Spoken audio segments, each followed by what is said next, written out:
नमस्कार बच्चों, स्वागत है आप सभी का यू एंड वर्ल्ड चैनल में। आज हम पढ़ेंगे फेडरलिज्म पार्ट 2। इसमें हम क्या पढ़ेंगे? इसमें हम पढ़ेंगे फेडरलिज्म इन इंडिया। क्या इंडिया एक फेडरल कंट्री है? हाँ, इंडिया एक फेडरल कंट्री है। कैसे?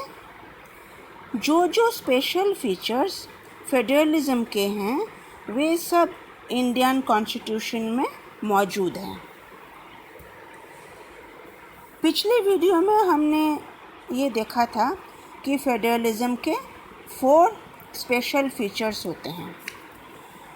अब हम ये देखेंगे कि चारों फीचर्स किस तरह से इंडियन कॉन्स्टिट्यूशन के साथ मैच होते हैं।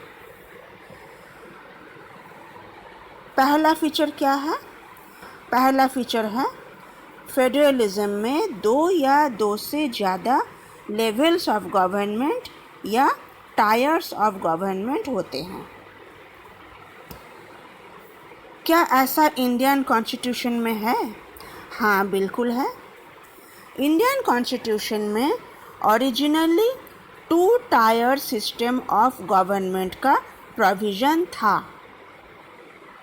ठीक है, जब बना था ना कॉन्स्टिट्यूशन, उस समय इसमें 2 टायर सिस्टम था गवर्नमेंट का। वो कौन कौन से? Union government and state government. Union government को सेंट्रल गवर्नमेंट भी बोलते हैं। अच्छा, ये तो शुरुआत में था ऐसा। बाद में एक 3rd tyre of federalism add हुआ। वो था लोकल गवर्नमेंट। गांव में पंचायत के रूप में और शहर में म्यूनिसिपैलिटीज़ के रूप में। तो 3 टायर सिस्टम हो गया: union government, state government and local government. अच्छा, तो पहला फीचर तो हो गया मैच इंडियन कॉन्स्टिट्यूशन के साथ। अब देखते हैं दूसरा feature, the second feature of federalism. दूसरा फीचर क्या कहता है? दूसरा फीचर ये कहता है कि हर एक टायर का जुरिस्डिक्शन कॉन्स्टिट्यूशन में लिखा हुआ होना चाहिए, रिटन फॉर्म में होना चाहिए। कहाँ पे? कॉन्स्टिट्यूशन में। तो हमारे कॉन्स्टिट्यूशन में क्लियर प्रोविज़न है। हमारे कॉन्स्टिट्यूशन में, इंडियन कॉन्स्टिट्यूशन में, जुरिस्डिक्शन के हिसाब से लेजिस्लेटिव पावर्स बंटे हुए हैं। 3 लिस्टें बनाई गई हैं, 3 lists: union list, state list and concurrent lists. अच्छा, यूनियन लिस्ट में वे सब्जेक्ट्स हैं जो नेशनल इम्पोर्टेंस के हैं, जैसे defence, foreign affairs, banking, currency. ये सभी सब्जेक्ट्स जिनके लिए एक यूनिफॉर्म पॉलिसी की ज़रूरत है, जो पूरे देश को ज़रूरी है। यूनियन लिस्ट में जो सब्जेक्ट्स मेंशन हैं, उन पर सिर्फ यूनियन गवर्नमेंट ही लॉ बना सकती है। ठीक है, यूनियन लिस्ट क्लियर हो गई। अब आ जाओ दूसरी लिस्ट पर। दूसरी लिस्ट कौन सी है? दूसरी लिस्ट है स्टेट लिस्ट। मैंने कहा था ना 3 लिस्टें हैं। स्टेट लिस्ट में वे सब्जेक्ट्स हैं जो स्टेट के लिए ज़रूरी है, जैसे police, agriculture, irrigation. State list के सब्जेक्ट्स पर सिर्फ स्टेट गवर्नमेंट ही लॉ बना सकती है। ठीक है, अब आती है कॉन्करेंट लिस्ट। ये तीसरी लिस्ट है। कॉन्करेंट लिस्ट में वो विषय होते हैं जिनमें यूनियन गवर्नमेंट और स्टेट गवर्नमेंट दोनों का इंटरेस्ट होता है, जैसे education, marriage, trade union, forest. तो इन सब्जेक्ट्स पर यूनियन गवर्नमेंट और स्टेट गवर्नमेंट दोनों ही लॉ बना सकती हैं। अगर किसी कारण से यूनियन गवर्नमेंट और स्टेट गवर्नमेंट में मतभेद हो जाए तो यूनियन गवर्नमेंट की ही चलेगी। ओके, ये जो 3 लिस्ट्स है ना, यूनियन, स्टेट और कॉन्करेंट लिस्ट, ये कॉन्स्टिट्यूशन के 7th शेड्यूल में दिया हुआ है। 7th schedule. यूनियन लिस्ट में 100 सब्जेक्ट्स हैं, स्टेट लिस्ट में 61 सब्जेक्ट्स हैं और कॉन्करेंट लिस्ट में 52 सब्जेक्ट्स हैं। 100, 61, 52।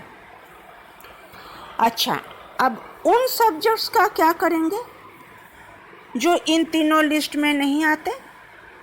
जैसे कंप्यूटर, जिस समय कॉन्स्टिट्यूशन बना था उस समय थोड़ी ना कंप्यूटर था, वो तो बाद में आया। तो ऐसे विषय पर लॉ कौन बनाएगा? ऐसे विषय पर यूनियन गवर्नमेंट लॉ बनाएगी। इनको बोलते हैं रेसिड्यूअरी सब्जेक्ट्स। ओके, तो फेडरलिज्म का दूसरा फीचर भी मैच हो गया। अब आ जाओ तीसरे फीचर में। तीसरा फीचर क्या कहता है? फेडरलिज्म का तीसरा फीचर ये कहता है कि अगर कॉन्स्टिट्यूशन में कोई चेंज लाना हो तो सभी टायर की सहमति लेना ज़रूरी है। इंडिया का कॉन्स्टिट्यूशन इसके बारे में क्या कहता है? इंडिया का कॉन्स्टिट्यूशन कहता है कि कॉन्स्टिट्यूशन के स्ट्रक्चर में चेंज लाना कोई इजी बात नहीं है।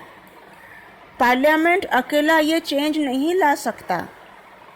कोई भी स्ट्रक्चरल चेंज अगर लाना हो तो सबसे पहले पार्लियामेंट के दोनों हाउस से 2/3 मेजॉरिटी वोट से उसको पास कराना पड़ेगा। 2/3 मेजॉरिटी, 2/3 समझते हो ना? 2/3 मतलब क्या? 2/3 मतलब है 3 हिस्सों में से 2 हिस्से। फॉर एग्ज़ाम्पल, एक एग्ज़ाम्पल के साथ समझाते हैं तो ये इजी हो जाएगा। अगर आपके पास 12 गुलाब जामुन है, ठीक है, आपके पास 12 गुलाब जामुन है, उनमें से छोटू को 2/3 देना है, तो छोटू को आप कितना दोगे? छोटू को आप दोगे 8 गुलाब जामुन। 2/3, 3 हिस्सों के 2 हिस्से। तो पार्लियामेंट की दोनों सभा में, लोकसभा और राज्यसभा दोनों में कम से कम 2/3 मेजॉरिटी से पास होना पड़ेगा। और उसके बाद, ये तो पार्लियामेंट की बात हो गई, उसके बाद स्टेट्स, जितने भी स्टेट्स हैं, टोटल स्टेट्स के कम से कम 50%, मतलब आधों से उसको रैटिफाई कराना पड़ेगा। तब जाकर होगा कॉन्स्टिट्यूशन के स्ट्रक्चर में चेंज। यहाँ एक वर्ड आया रैटिफाई, इसका मतलब है पुष्टि करना, कंफर्म करना, ठीक है ना, रीअफर्म करना, उसको रैटिफाई बोलते हैं। अच्छा, तो तीसरा फीचर भी मैच हो गया कॉन्स्टिट्यूशन के साथ। अब एक ही फीचर बचा है, वो है चौथा फीचर। कौन सा? जुडिशियरी वाला। इंडिया के कॉन्स्टिट्यूशन में जुडिशियरी का बहुत बड़ा रोल है, बहुत बड़ा रोल प्ले करता है ये जुडिशियरी। कॉन्स्टिट्यूशन में दिए हुए प्रोविज़न के इम्प्लीमेंटेशन में कुछ भी झगड़ा हो जाए डिवीज़न ऑफ पावर को लेकर, झगड़ा तो हो ही सकता है भाई, 2 या 2 स्टेट से ज़्यादा स्टेट के बीच में, है ना, या स्टेट और सेंटर के बीच में भी झगड़ा हो सकता है पावर का बंटवारा लेके। तब उसका न्याय कौन करेगा? तब उसका न्याय करेगा supreme court, the highest court of our country. हमारे देश का जुडिशियरी इंडिपेंडेंट है। लेजिस्लेचर और एग्जीक्यूटिव का इस पर कोई कंट्रोल नहीं है, इसलिए यहाँ जो भी जजमेंट होता है वो इम्पार्शियल और करेक्ट होता है, चाहे वो किसी मिनिस्टर का बेटा हो या सब्जी वाले का बेटा। कानून की नज़र में सब बराबर है। All are equal in the eyes of the law. ठीक है, तो फेडरलिज्म का 4th फीचर भी मैच हो गया। चारों फीचर्स मैच हो गए इंडियन कॉन्स्टिट्यूशन के साथ। इसका मतलब है इंडिया एक फेडरल कंट्री है। एग्ज़ाम में ये क्वेश्चन आ सकता है, ये बहुत इम्पॉर्टेंट है। कैसा क्वेश्चन आ सकता है? What makes India a federal country? या इसको थोड़ा सा घुमाकर अगर बोले, how can you say that our country is federal? ठीक है, सेम मीनिंग वाला एक और क्वेश्चन भी हो सकता है, is there federalism in the constitution of India? Answer सभी क्वेश्चंस का ऑलमोस्ट सेम ही होगा, बस इंट्रोडक्शन थोड़ा सा अलग होगा, बाकी पूरा आंसर सेम होगा। 4 फीचर्स को 4 पॉइंट्स में लिखोगे और 1 पॉइंट इंट्रोडक्शन के लिए, टोटल 5 पॉइंट 5 नंबर। ठीक है, बहुत बढ़िया आंसर बन जाएगा। इसको प्रैक्टिस कर लेना, ये बहुत इम्पोर्टेंट है। आज की वीडियो कैसी लगी ये बताना, कोई सुझाव हो तो बताना कमेंट सेक्शन में जाके। इसको लाइक करना और अपने दोस्तों के साथ शेयर करना। मेरे चैनल को सब्सक्राइब करना। ओके, आज के लिए इतना ही। Good bye, take care.